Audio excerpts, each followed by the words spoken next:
nothing without my work. With my hands I softly weave little dreams in every bead. Copper pearls and stones so bright, I turn them into rays of light. Every pace I make with care, a touch of love is hidden there. Through my art, my heart shines too. Each little jewel feels pure and new.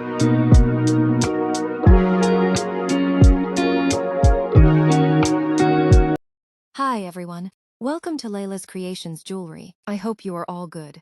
Today I'm going to share with you a Kundan necklace with brass wire. You can also make bracelets or earrings with the same design I'm showing here. I hope you like the design.